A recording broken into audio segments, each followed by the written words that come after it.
ඔයාලට ටක් ගාලා අතීතය අමතක වෙනවනේ. ලංකාවේ මුලින්ම තමන්ගේ වාහනේ සිකියුරිටි වාහනේ එක්ක විතරක් ගිය ජනාධිපතිවරයාගේ නම කුමක්ද? ගෝඨාභය රාජපක්ෂ. මුලින්ම ලොකුවට ජැන්ඩියට අඳින්න නැතුව සාමාන්‍ය අත්කොට ෂර්ට් එක ඇඳලා කලිසම ඇඳලා වැඩට ගිය ජනාධිපතිවරයා කවුද? ගෝඨාභය රාජපක්ෂ.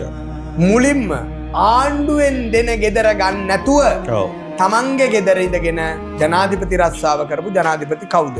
ඒක තමයි අද වෙනකමුත් අපි එතුමා වෙනුවෙන් පෙනී සිටින්නේ. ගුටි කාලා ගාලා මොනවා කරත් අපි එක තැන හිට යත් එක්ක. මම ප්‍රශ්නයක් අහනවා. තරුණ තරුණියන්ට අසීමිත නිදහස දුන්න ජනාධිපතිවරයා කවුද? ගෝඨාභය රාජපක්ෂ. කොච්චර අසීමිත කියනනම් ගෙදරට පැනලා ගහලා හූ කියලා ස්විමින් පූල් එකේ නාලා ඇඳේ බුදියගෙන ගෙදර තියෙන ඒවා මංකොල්ල කාලා ඒත් ගෙදර තිබ්බ කැම ටික උයාගෙන කාලා ගෙදර අයිතිකාරයා ගෙදරින් පැනලා ගියා. එච්චර නිදහසක් දුන්නා බා. ඒ ගෝඨාභය රාජපක්ෂ මතක නෑ. මුල මතක නැති මෝඩ තකතිරු ජනතාවක් ඉන්න රටක් මේක.